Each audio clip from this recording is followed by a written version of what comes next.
शेतकरी बांधवांनो, ज्या शेतकऱ्यांनी ऊस रोपांची लागवड केलेली आहे त्याचप्रमाणे ज्या शेतकऱ्यांचा आता ऊस तुटून गेला आहे आणि खोडवा शेतामध्ये उभा आहे, तर आता हे रोप लागवड केलेली आहे, तर इथं जवळपास 10% जास्त जे आहे ते पोंगेमर जास्त झालेली आहे.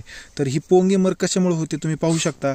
ही जी काही आळी आहे, इथं झूम करा, तर ही लवकर येणारी खोडकीड आहे आणि ह्या खोडकिडीनं हे पूर्ण खालचा जे काही भाग आहे तो पूर्णपणे जे आहे ते खाऊन घेतलेला आहे आणि त्याच्यामुळे जे आहे ते आपली ही पोंगेमर इथं झालेली आहे. अशा पद्धतीने ही आळी.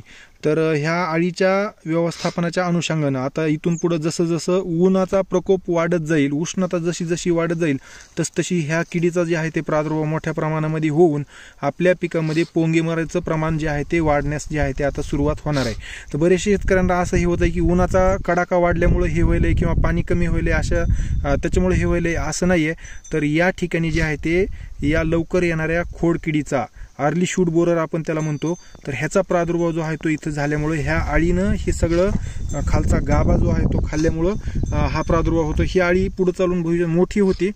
तर ह्याच्या व्यवस्थापनासाठी जे आहे ते आपण एकतर कामगंध सापळे लावून ह्याचे पतंग जे आहे ते ट्रॅप करू शकतो किंवा 1 एकर क्षेत्रासाठी 60 मिली क्लोरॅन्ट्रिनिप्रोल जे काही घटक आहे, आपण मार्केटमध्ये त्याला कोराजन किंवा बऱ्याच कंपनीचे सेन्झी म्हणून आहे UPLचं किंवा सिटीजन म्हणून आहे, तर वेगवेगळ्या कंपनीचे आता हे क्लोरॅन्ट्रिनिप्रोल कोराजन जे आहे ते उपलब्ध आहे. तर त्याची जी आहे ते आळवणी प्रति एकरी 60 मिली याप्रमाणे आपण करू शकतो.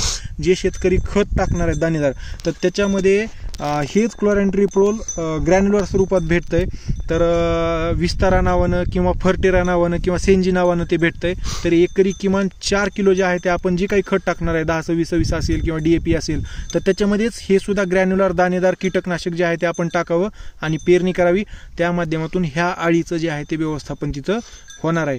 जर आपण ह्याचं व्यवस्थापन केलं नाही तर मोठ्या प्रमाणामध्ये जे आहे ते पोंगेमर होईल आणि प्रचंड मोठ्या प्रमाणामध्ये तुटाळ होण्याची जी आहे ते तिथं शक्यता असते. आता इथं हा जो काही प्लॉट आहे तर हा 15-0-12चा प्लॉट आहे. आपल्याकडे 15-0-12चं इथं बेनं कुठंच उपलब्ध नाही आहे आणि अशा ठिकाणी इतर दुसरी म्हणजे व्हेरायटीचं बेनं सुद्धा आपण लावू शकत नाही, कारण नंतर पुढं जे आहे ते कारखान्यात जाताना त्याच्या अडचणी येतात.